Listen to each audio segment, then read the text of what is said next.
እስቲ ልጠይቃችሁ። አሁን አንድ ሰው መጥቶ አንተ ውሻ ከሚለንና የኔ ውሻ ከሚለን መልሱልኝ። ካንተ ውሻና ከኔ ውሻ የቱ ይሻላል? አንተ ውሻ ስትባሉ ደስ ይላችኋል? የኔ ውሻ ስትባሉ ትሽኮረመማላችሁ አይደል? ትቅለሰለሳላችሁ። ግን ሁለቱም እኮ ውሻ ነው። ውሻ ነው የተባለ ንግግሩ አንድ ሆኖ ሳለ የምንናገርበት መንገድ ንግግሩን የበለጠ ተሰሚ ያደርገዋል። ዓለም ልሞ መገሰጽ ማለት ነው። አንተ ትልቅ ሰው አይደለህ እንዴ? የተማርክ አይደለህ እንዴ? እንዴት ይሄ ይጠፋሃል ብሎ ተግሳጽ በጣም ጥሩ ነው። በህይወታችን አንዳንዴ ጭልም የሚልብን ጊዜ የለም አለ። ዙሪያው ገደል የሚሆንብን ጊዜ አለ። ሁሉም የሚጨልምብን ጊዜ አለ። ሌሊት ማለት ግራ ቀኙ የሚጠፋብህ ጭልም የሚልብህ ሰዓት ነው። ሲጨልምብህ መሄድ ያለብህ ወደ ክርስቶስ ነው። ምክንያቱም በክርስቶስ ዘንድ ጨለማ አይጨልምም። እስመ ጽልመት ይጽልም በኀቤከ። ክርስቶስ ባለበት ስፍራ ጨለማ አይደለም። የጽድቅ ፀሐይ ክርስቶስ ሲያበራ የትኛውም ጨለማ ውስጥ ብትሆን ያበራል። ሲኦል ውስጥም ብትሆን ክርስቶስ እስካለ ብርሃን ነው የሚሆነው። በሃይማኖታችሁ አትፈሩ፣ በማተባችሁ አትፈሩ።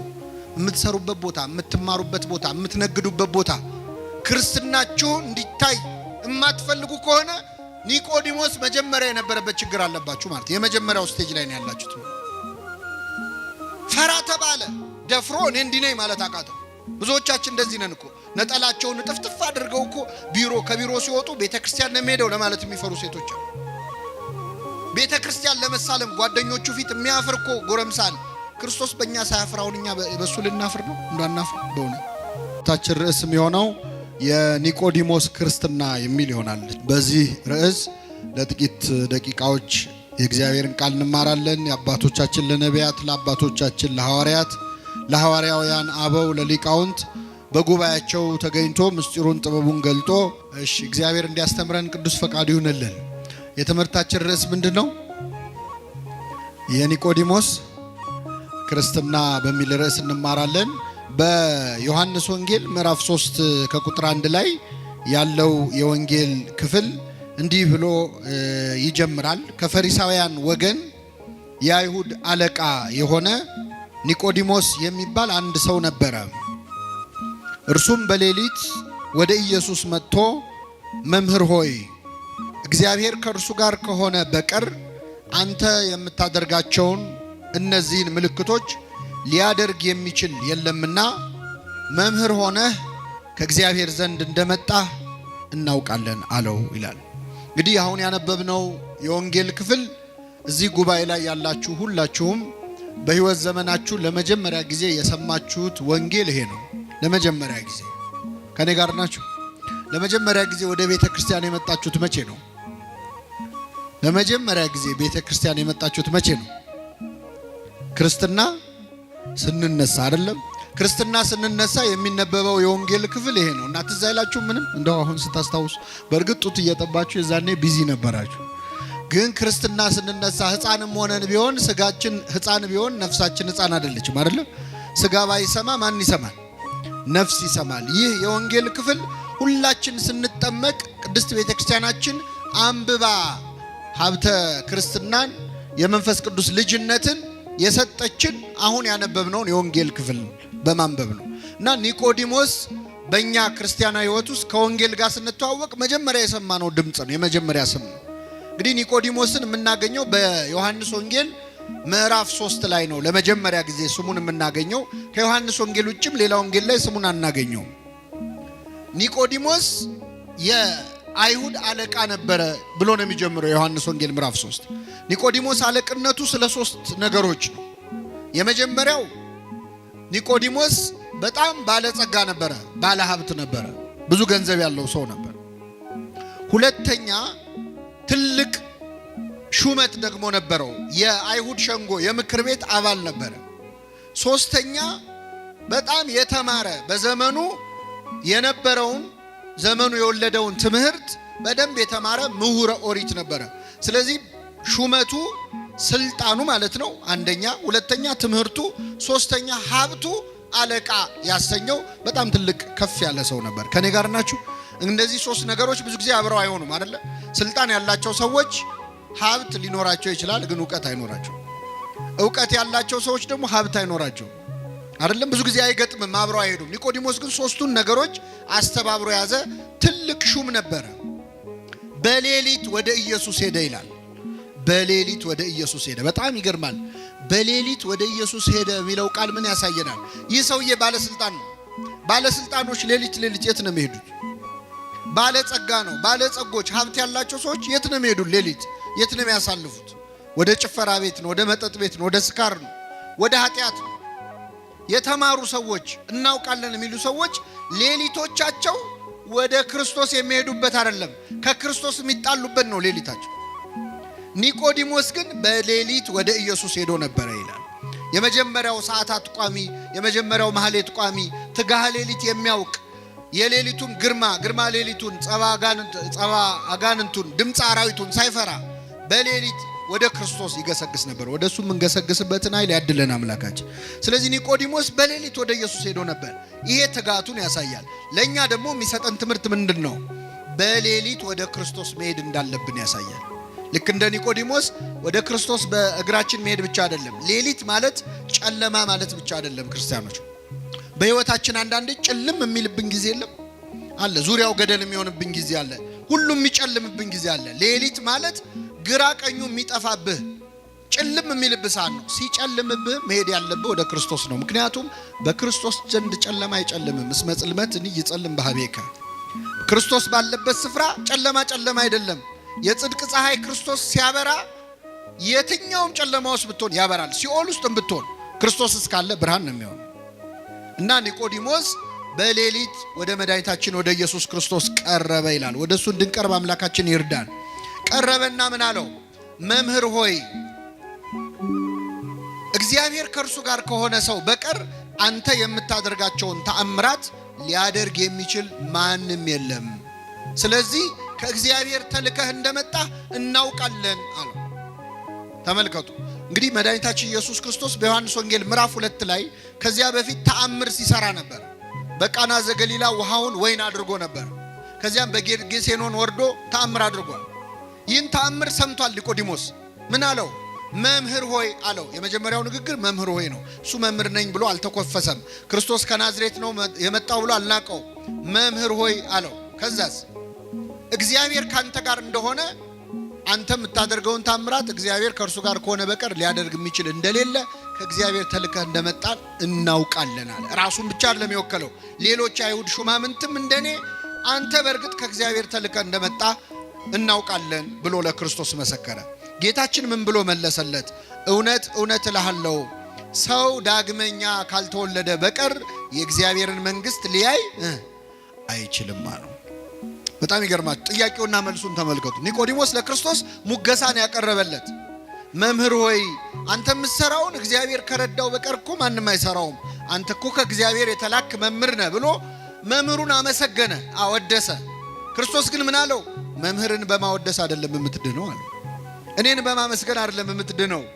ሰው ዳግመኛ ዳግመኛ ካልተወለደ በቀር የእግዚአብሔርን መንግሥት ሊያይ አይችልም አለው። በጣም ይገርማል። ካልተጠመቀ በቀር ማለት ነው በኋላ ትርጉሙ። ይህንን ሲለው ኒቆዲሞስ በጣም ገረመው። ምን ማለቱ ነው? ከዛ ጠየቀ። ይህ እንዴት ሊሆን ይችላል? ሰው ዳግመኛ ወደ እናቱ ማህፀን ገብቶ ተመልሶ ሊወለድ ይችላልን ብሎ ጠየቀ። ክርስቶስ መለሰለት፣ እውነት እልሃለሁ ሰው ዳግመኛ ከውሃና ከመንፈስ ካልተወለደ በቀር የእግዚአብሔር መንግሥት ሊያይ አይችልም አለ። ከምንና ከምን? ከውሃና ከመንፈስ አለ። ምን ማለት ነው? ከውሃና ከመንፈስ ምስጢረ ጥምቀትን ነው የሚያሳየው። አባቶቻችን ክርስትና ሲያነሱን በሚጸልዩት ጸሎት ለመጠመቅ የተዘጋጀው ውሃ ወደ ማየገቦ ይለወጣል። ወደ ክርስቶስ ከጎኑ ወደ ፈሰሰው ደም ይለወጣል፣ ውሃ ይለወጣል። የጎኑን ውሃ ተጠምቀን የጎኑን ደም ጠጥተን ነው ክርስቲያን የሆነው። ስለዚህ ጸሎት ተደርጎበት ውሃው ወደ ማየገቦ ይቀየራል። ውሃና መንፈስ ናቸው ለኛ መወለድ ምክንያት የሆኑት። ሰው ከውሃና ከመንፈስ አባቶቻችን ይላሉ ከአብራከ መንፈስ ቅዱስ ከማህፀነ ዮርዳኖስ። እንደ ባልና እንደ ሚስት አንድ ሕፃን ልጅ ሲወለድ ከአባቱ አብራክ ከእናቱ ማህፀን ነው የሚወለደው። እንደ አብራክ መንፈስ ቅዱስ፣ እንደ ማህፀን ደግሞ ዮርዳኖስን አድርጋ ቤተክርስቲያን ጥምቀትን ዳግም ልደት ትላለች። ስለዚህ ሰው ዳግመኛ ካልተወለደ ወይም ካልተጠመቀ በቀር የእግዚአብሔር መንግስት አይወርስም አለው። በጣም ይገርማል። ኒቆዲሞስ አለቃ ነው፣ ባለስልጣን ነው፣ ባለሀብት ነው ብያቸዋለሁ። ወደ ጌታ ሲመጣ ግን ባለሀብት መሆኑ ቀረና ገና አልተወለድክም አለው ክርስቶስ። ገና ልትወለድ ያስፈልጋል አለው። አስተነፈሰው። ወደ ጌታ የሚመጡ ሰዎች ተኮፍሰው መጥተው ተንፍሰው ነው የሚሄዱት። ደረጃቸውን አውቀው ነው የሚሄዱት። ባለስልጣን ነኝ፣ ምሁር ነኝ፣ ባለገንዘብ ነኝ ብትል ክርስቶስ ፊት ግን ስንመጣ ምንም ነህ።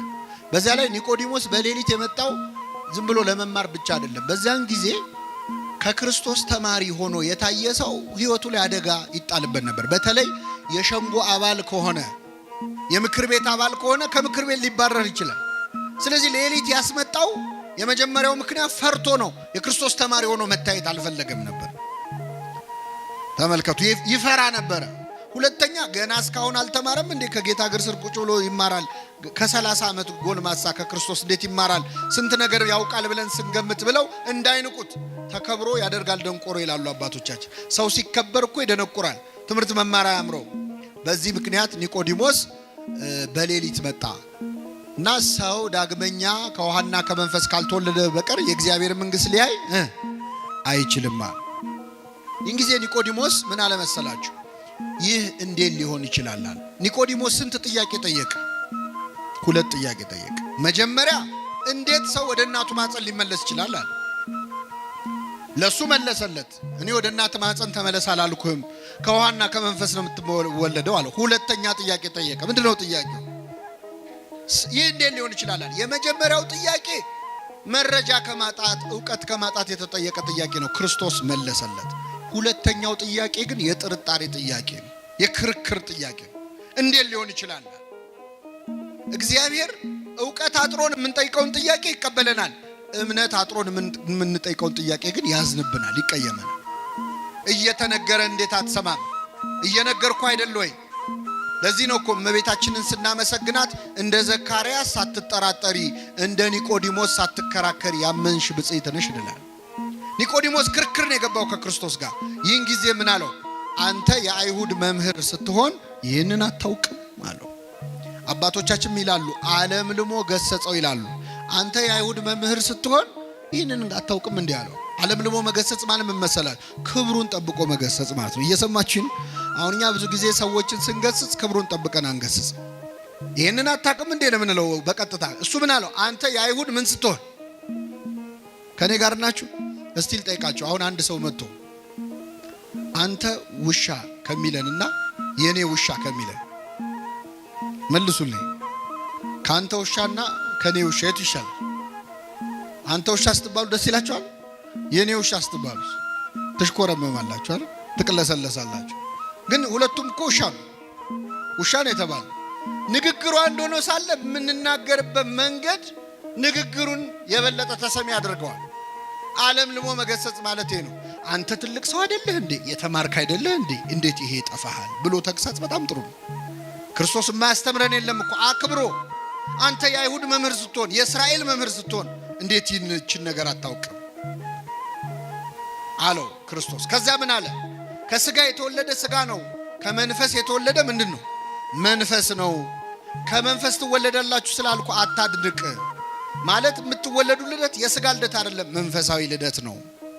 ነፋስ ከየት እንደሚመጣ ወዴት እንደሚሄድ አይታወቅም። መንፈስ ቅዱስም ከየት መጥቶ ሕፃኑ ላይ እንደሚያድር ሲጠመቅ ተጠምቆ ልጅነት መቼ እንደሚሰጠው አይታወቅም። ይሄ የመንፈስ ቅዱስ ስራ ነው ብሎ ኒቆዲሞስን በሌሊት አፍሮ ወደ ክርስቶስ የመጣውን ተማሪ አስተማረው። የኒቆዲሞስን እድል ለሁላችን ያድለን። ይሄ የመጀመሪያው ኒቆዲሞስ ክርስትና ሲጀምር የተከሰተ ታሪክ ነው። ኒቆዲሞስን የዮሐንስ ወንጌል ላይ ግን የምናገኘው 3 ቦታ ነው። 3 ቦታ ነው። ለሁለተኛ ጊዜ ኒቆዲሞስን የምናገኘው የዮሐንስ ወንጌል ምዕራፍ 7 ላይ። ዮሐንስ ወንጌል ምዕራፍ 7 ላይ አንድ ነገር ተከሰተ። ክርስቶስ ሲያስተምር ሰዎች በትምህርቱ ጣዕም በጣም ከመደሰታቸው ብዛት በዋለበት እየዋሉ ባደረበት እያደሩ ቃሉን ይሰማሉ። እና ክርስቶስ ሲያስተምር ሰው የበዛ የጌታ ተከታዮች ብዙ እየሆኑ መጡ። ጸሐፍት ፈሪሳውያን ደስ አላላቸው። ይሄ ነገር ያሰጋናል አሉ። መጨረሻ 2 ወታደሮች ሮማውያን ጠሩና ደና ጉልበት ያላቸው እንደው ጠብደሎቹ ጠሩና ሂዱና የናዝሬቱን ኢየሱስን አስራችሁ ይዛችሁልን ኑ አሏቸው። እሺ ብለው እነዚህ 2 ወታደሮች ክርስቶስን ሊይዙ ጉዞ ጀመሩ። ከኔ ጋር ናችሁ? እግዚአብሔር ከሁላችን ጋር ይሁን። ከዛ ሁለት ወታደሮች ጌታን ሊይዙ ሲሄዱ ልክ እንደዚህ ጉባኤ ክርስቶስ ህዝቡን ሰብስቦ እያስተማረ ነው። ወታደሮቹ ቆይ ትምህርቱን ይጨርስና ትምህርቱን ጨርሶ ሲወርድ እናስረዋለን ብለው ቁጭ እንበል ብለው ቁጭ አሉ። እያስተማረ ያለው ማን ነው? የኛን የኃጢአተኞቹን ትምህርት እኮ ቁጭ ብላችሁ ትሰማላችሁ። የክርስቶስ ትምህርት እንዴት አይነት ነው? የሱን ድምጽ መስማት ብንችል ደስ አይላችሁ? ብፁዕ ቅዱስ አቡነ ሽኖዳ ምን ነው ዛሬ አገሩን ያጥለቀለቀው የድምጽ መቅረጫ መሳሪያ ጌታ በነበረ ጊዜ በኖረ ኖሮ ይላሉ። ምን ነው ድምጹን በሰማ ነው ተቀርጾ በቀረ ኖሮ። አስባችሁታል? የጌታን ድምጽ ብንሰማው የሱ ድምጽ እኮ ይሰራል። አላዛር ውጣ ሲል ሙቱ ከመቃብር ምን ይላል? ይወጣል። አቤት ድምጹን ስንት በሽተኛ ፈውሰንበት ነበር እያሰማ። እና ቁጭ ብለው የጌታን ትምህርት ህዝቡ ሲማር ሁለት ወታደሮችም አብረው ቁጭ ብለው ሲማሩ ትምህርቱ መስጧቸው ቁጭ ብለው ደስ ብሏቸው ትምህርቱ ጨረሱና ትምህርቱ ሲያልቅ ረስተውት ወደ ቤታቸው ሄዱ። የመጡት ምን ሊያረጉ ነበር? ክርስቶስን ሊያስሩት። ክርስቶስ ሊያስሩት የመጡትን ሰዎች በትምህርቱ ጣዕም የሚያስረሳ ሰው ትምህርት ነው የሚያስተምረው ጌታ። ይገርማቸዋል። ወታደሮቹ ተመለሱ ወደ ጻፍት ፈሪሳውያን። የታል አሏቸው። ምን አሉ? እንዴ አስራችሁ ነው አልተባላችሁም ወይ? የታል ያዛችሁታል? እረኛ እስከ ዛሬ እንዲህ ያስተማረ ሰው አይተን አናውቅም እንዲህ ያለ ትምህርት ሰምተን አናውቅም አሉ። መሰከሩለት። ይህን ጊዜ ጻፍት ፈሪሳውያን ተበሳጩ። ምን አሉ መሰላችሁ? እናንተ ወታደሮች ስለሆናችሁ ነው፣ ምንም ስለማታውቁ እውቀት ስለሌላችሁ ነው። የተማረ ሰው ብትሆኑ ኖሮ የሱን ትምህርት አትማሩም ነበር። እስቲ አንድ የተማረ ሰው ቁጭ ብሎ የሱን ትምህርት ሲማር አይታችሁ ታውቃላችሁ? ያሉ አንድ የተማረ ሰው እስቲ የሱ ተማሪ ያለው ያሉ አለ? የለም። ኒቆዲሞስ። ይሄ ወሬ ሲወራ ኒቆዲሞስ እዛ ቆሞ ይሰማል። እስቲ አንድ የተማረ ሰው ቁጭ ብሎ የጌታን ትምህርት ተምሯል ሲሉ ኒቆዲሞስ እዛ ቁጭ ብሏል። ኧረ እኔ ያለው ሄጄ እኮ በሌሊት ተምሬያለሁ እንዳይል ያስሩታል። ነገር ይመጣል። ዝም እንዳይል ደግሞ ቆጨው። እንዴት ያለ ነገር ነው! ተጨነቀ። ዝም እንዳይል የተማረው ትምህርት ቆጨው። ያንን ሁሉ ነገር ነግሮት በሌሊት ስለ ጥምቀት አስተምሮት እንዴት ዝም ይበል? እንዳይናገር ደግሞ የሚመጣበትን ያውቃል። ከዚያ ምን አለ? ሄደው ተምረው የክርስቶስን ትምህርት ሰምተው የመጡት ሁለት ወታደሮች ናቸው አይደል? እኛ ሄደን አልሰማንም፣ ባልሰማነው ነገር መፍረድ እንችላለን ነው? ህጉ እኮ አይፈቅድም አለ ኒቆዲሞስ። ብልጥ አይደለም? ቢያንስ ዋናውን ባያነሳ ትንሽ ስብሰባው መረበሽም ጥሩ ነገር ነው አይደል? ይሄ ምን ማለት መሰላችሁ? በሃይማኖታችሁ አትፈሩ፣ በማተባችሁ አትፈሩ። የምትሰሩበት ቦታ፣ የምትማሩበት ቦታ፣ የምትነግዱበት ቦታ ክርስትናችሁ እንዲታይ የማትፈልጉ ከሆነ ኒቆዲሞስ መጀመሪያ የነበረበት ችግር አለባችሁ ማለት። የመጀመሪያው ስቴጅ ላይ ነው ያላችሁት ማለት። ፈራ ተባለ፣ ደፍሮ እኔ እንዲህ ነኝ ማለት አቃተው። ብዙዎቻችን እንደዚህ ነን እኮ። ነጠላቸውን ጥፍጥፍ አድርገው እኮ ከቢሮ ሲወጡ ቤተክርስቲያን ነው የሚሄደው ለማለት የሚፈሩ ሴቶች አሉ። ቤተክርስቲያን ለመሳለም ጓደኞቹ ፊት የሚያፍር እኮ ጎረምሳል። ክርስቶስ በእኛ ሳያፍር አሁን እኛ በሱ ልናፍር ነው? እንዳናፍር በእውነት። እና ኒቆዲሞስ ፈራ ተባብሎ እንዴ ህጋችን እኮ ሳያጣሩ መፍረድ አይፈቅድም አለ። ይህን ጊዜ አይሁድ አንተ እኮ ስላልተማርክ ነው ሊሉት አልቻሉ። አንተ አልተማርክም ሊሉት አልቻሉ። ምክንያቱም ኒቆዲሞስ ምን ያለ ሰው? የተማረ ሰው ነው። በቃ እንመርምር እስቲ ነቢይ ኬት እንደሚነሳ መጽሐፍን መንብር ብለው ተበተኑ ወደ የቤታቸው ይላል።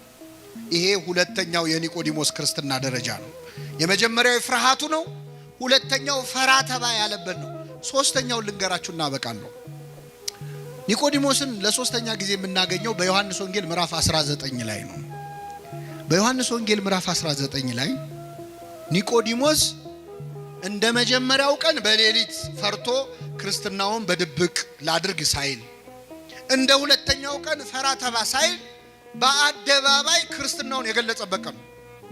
በአደባባይ መቼ ነው ካላችሁ ጌታችን መድኃኒታችን ኢየሱስ ክርስቶስ በመስቀል ላይ ተሰቅሎ በሞተበት ዕለት ነው። ዓርብ ዕለት ታስታውሱ ከሆነ ዓርብ ዕለት ጌታችን መድኃኒታችን ኢየሱስ ክርስቶስ 9 ሰዓት ላይ ነፍሱን ሰጠ። ልክ እንደሞተ አይሁድ ሐሳባቸው ምን እንደሆነ ታውቃላችሁ? መሰቀሉ ሳይበቃ የገሃነም ሸለቆ የሚባል አለ፣ ቆሻሻ መጣያ ቦታ። ስጋው እዛ እንዲጣል ነው የፈለጉት፣ እንዲቀበር አልፈለጉም። ማዋረድ ስለፈለጉ ማለት የሚቀብረው እንዲጠፋ ይሄው መሲህ ቢሆን ኖሮ በእውነት እሱ ክርስቶስ ቢሆን ኖሮ እንዴት ስጋው እንዲተልከስክሶ ይወድቅ ነበር ለማለት እንዲያመቻቸው። ልክ ክርስቶስ ሲሞት ግን ሁለት የአይሁድ ሸንጎ አባላት ወደ ጲላጦስ ሄደው የኢየሱስን ስጋ ለመኑ ይላል። እስኪ በሉ የኢየሱስን ስጋ ለመኑ። ማናማ?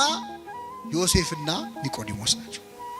ኒቆዲሞስ ጌታ በሞተበት ዕለት በትክክል እምነቱን ገለጸ። በጣም የሚገርማችሁ ጌታ እኮ ሞቷል፣ አያየው፣ ይታዘበኛል አይል፣ ሞቷል። በሞተበት ዕለት፣ ወዳጅ ባጣበት ዕለት፣ ደቀ መዛሙርት ሁሉ ጥለውት በሸሹበት ዕለት ከዮሐንስ በስተቀር ብቻውን በሆነበት ዕለት በአደባባይ በተሰቀለ ጊዜ ስጋውን ለመለመን ወደ ጲላጦስ ሄደ ይላል። እዚህ ላይ ለኛ ትልቅ ትምህርት ነው። የኢየሱስን ስጋ ዮሴፍና ኒቆዲሞስ ሄደው ጲላጦስን የኢየሱስን ስጋ ለመኑት ይላል። ትልቅ ጸሎት ነው በእውነት። አሁን እኛ ላለመቁረብ ከምናቀርባቸው ምክንያት አንዱ ንስሐ አባቴ ጥሩ አይደሉም፣ በደንብ አይዙኝም፣ አይንከባከቡኝም፣ ፊታቸውን አጠቆሩብኝ፣ እንዲያርግ ያሉኝ እንዲያታርጋሉኝ እያለ ከንስሐ የሚርቅ ሰው አለ። መለማመጥ አለ የማይፈልግ ማለት። ለክርስቶስ ስጋና ደም አይደለም ካህን ቀርቶ ጲላጦስም ይለመናል። ለመኑት፣ እባክህ የኢየሱስን ስጋ ስጠን አሉት። ጲላጦስ ምን አለ መሰላችሁ? ከመቼው ሞተ አለ ይላል። ምን ማለት ነው? መስቀል ላይ ተሰቅሎ በ3 ሰዓት የሞተ ሰው የለም። ምክንያቱም መስቀል ላይ መሰቀል አይገልም እኮ በራሱ። ክርስቶስ እኮ መሰቀሉ አይደለም የገደለው። ከዚያ በፊት 6666 ጊዜ ምን ብሏል? ተገርፏል፣ ደክሟል። ስለዚህ መስቀል ላይ በቀረችው ሰዓት ስቃይ የተቀበለባት ሰዓት ነች። ፍቅሩን የገለጸ። የሚገርማችሁ ስለኛ ያን ሁሉ ስቃይ ተቀብሎ ሲቸነክሩት እንኳን አምጥተው ጠጅ ያጠጣሉ ሮማውያን። የሚቸነክሩት ሰው ትንሽ እንደው ቁስሉ እንዳይሰማው ጠጅ አጠጥተው ትንሽ ሰክሮ ደንዝዞ ህመሙ ሳይሰማው እንዲያልፍ ማለት። ክርስቶስ ግን ጠጅ ሲያመጡለት ተፋው ነው የሚለው። ስለኛ የሚቀበለውን መከራ በምንም መቀነስ አልፈለገም። ሁሉን ህመም ታሟል፣ ከራስ ፀጉሩ እስከ እግር ጥፍሩ ድረስ። ስለ መተላለፋችን ቆሰለ፣ ስለ በደላችን ታመመ። በእርሱ ቁስል እኛ ቁስል አሁን እንዴት ይፈውሳል? ቁስል እኮ ሲነካ ይጋባባል። የክርስቶስ ቁስል ግን የሚፈውስ ቁስል ነው። የሚፈውስ ህመም ነው። ታሞ ማዳን የሚችል ቁስል ነው። እና ዮሴፍና ኒቆዲሞስ ቀርበው ጲላጦስን ስጠን አሉት። ጲላጦስ ደብዳቤ ጽፎ ውሰዱ እሺ ያላቸው።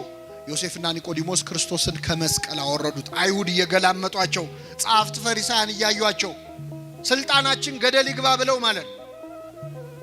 ኒቆዲሞስ ፈራ ተባ ማለቱን አቆመ። ክርስትናውን በአደባባይ ገለጸ። ሄዶ ከመስቀል ላይ ክርስቶስን አወረደው። አስተኝተው በግራውና በቀኙ ቆመው እያለቀሱ ገነዙት። ደከምከኑ መጽኔሆሙ ለድኩማን፣ ደካሞችን የምታጸናቸው ሆይ ደከምክን? ሞትከኑ መንሥኤሆሙ ለሙታን፣ ሙታን የምታስነሳ ሆይ አንተ ሞትክን? እያሉ እያለቀሱ መገነዝ ጀመሩ። ይህን ጊዜ መላእክቱን ልኮ ነገራቸው። እንዴት እንደ ሩቅ ብእሲ እንደ ፍጡር እያለቀሳችሁ ትገንዙኛላችሁ? እያመሰገናችሁ ነው እንጂ ብሎ በመላእክቱ አስነገራቸው። ይህን ጊዜ ቅዱስ እግዚአብሔር ቅዱስ ኃያል ቅዱስ ሕያው ዘይመውት፣ ቅዱስ እግዚአብሔር ቅዱስ ኃያል ቅዱስ ሕያው የማይሞት እያሉ እየተንቀጠቀጡ ገነዙት። ክርስቶስን መገነዝ እንዴት አይነት ክብር ነው! ቅዱስ ኤፍሬም ሶርያዊ ዮሴፍና ኒቆዲሞስን ይጠይቃቸዋል። እንዴት ችላችሁ ገነዛችሁት? እንዴት አስቻላችሁ? አይንን የሚያበራውን አምላክ አይኑን እንዴት ከደናችሁት? ሽባ የሚፈውሰውን አምላክ እጆቹን እግሮቹን እንዴት አሰራችሁ? የታሰረውን የሚፈታውን ጌታ እንዴት አድርጋችሁ ፈታችሁት አሰራችሁት ይላል። እና ዮሴፍና ኒቆዲሞስ በክብር ገነዙት። ቤተክርስቲያናችን የዮሴፍና ኒቆዲሞስን ክብር በደንብ ተረድታለች። አሁን ቤተክርስቲያን ስትሳለሙ መጀመሪያ ወድቃችሁ መሬቱን ትስማላችሁ አይደል? ከዛ ግራውንና ቀኙን። መሬቱን ስንስም መቃብሩን ነው እየተሳለምን ያለን። ግራና ቀኙን ስንስም ዮሴፍና ኒቆዲሞስን ነው የምናስታውሰው። አባቶቻችን ቅዳሴ ላይ ሲቀድሱ ንፍቁ ካህንና ሰራዩ ካህን ጸሎት ሲያደርጉ ምንድነው የሚለው? ሰራዩ ካህን ዋናው ካህን ምንድነው የሚለው? ጌታ ሆይ ይህ እኔንና ይህን አብሮኝ የሚቀድሰውን ካህን ስጋህን እንደገነዙ እንደ ዮሴፍና እንደ ኒቆዲሞስ አድርገን ይላል። የሕማማት ቀን ደግሞ ብትገቡ ቤተ መቅደስ ታያላችሁ ተአምር። የክርስቶስን ልክ እንደተገነዘ ሆኖ ሁለት ካህናት ይዘው 41 ጊዜ እየተዞረ እግዚኦታ እየተባለ እነሱ የተሰማቸው እንዲሰማን የሚያደርግ ጸሎት አለ። የትንሣኤ ሰሞን ደግሞ ገና ቅዳሴ ስንጀምር ሃሌሉያ ዮሴፍ ወኒቆዲሞስ ገነዝዎ ለኢየሱስ ዮሴፍና ኒቆዲሞስ ኢየሱስን ምን አሉት? ገነዙት እያልን ነው ቅዳሴ የምንጀምረው። ራሱ ክርስቶስን መገነዝ እንዴት ያለ ክብር ነው! ክርስቶስን መገነዝ ትፈልጋላችሁ ይላል ቅዱስ ኤፍሬም ሶርያዊ። ኤፍሬም ሶርያዊ ይገርማችኋል መገነዝ ይፈልግ ነበርና ምን ያደርጋል መሰላችሁ? በጠዋት ይነሳና በማታ ይወጣና ሌሊቱን ሙሉ ጎዳና ተዳዳሪዎች ነዳያንን በተኙበት ይፈልጋል። ከመሃላቸው የሞተ ካገኘ ደስ ይለዋል፣ ይገንዘዋል። ሲመለስ ፊቱ በርቶ ይመለሳል። ምን አግኝተህ የተደሰትከው ሲሉት ክርስቶስን አግኝቼ ገነዝኩት ይላል። ደሃን ማብላት ክርስቶስን ማብላት ከሆነ ደሃን መገነዝ ማን መገነዝ ነው? ክርስቶስን መገነዝ ነው። ስለዚህ ኒቆዲሞስ በቤተክርስቲያናችን እጅግ ትልቅ ክብር ያለው ቅዱስ ነው። ቀስ እያለ በፍርሃት የጀመረ ክርስትና ከዛ ፈራ ተባ ወደ ማለት ከዚያ ደግሞ በአደባባይ ስለ ክርስቶስ ወደ መመስከር ሰማዕትነት እኮ ነው። ሰማዕትነት ከዚህ በላይ ምን ሰማዕትነት አለ? እና ክርስትናችን የምንሞትለት መከራ የምንቀበልለት ልታምኑ ብቻ አይደለም የተጠራችሁት። እንደነ ቅዱስ አግናጢዮስ ልታምኑ ብቻ ሳይሆን መከራን ምን ልትሉ ልትቀበሉ። ክርስቶስ ይቺ ጽዋ ከኔ ትለፍ ብሎ ለሁላችን ያስተላለፈው መከራውን ነው። ከኔ ትተላለፍ፣ ከኔ ወደ ቀጣዩ ትውልድ ትሂድ ብሏል። ስለዚህ ክርስቶስን የጠሉ ሁሉ ክርስቲያኖችን ይጠላሉ። በዓለም ሳላችሁ መከራ አለባችሁ፣ እውነት እላችኋለሁ እኔ ዓለምን አሸንፌዋለሁ ብሏልና ኒቆዲሞስ በዛሬው ዕለት የምናስበው ታላቅ ቅዱስ ነው። በረከቱን ያሳድርብን፣ የሰማነውን በልቡናችን ያሳድርብን።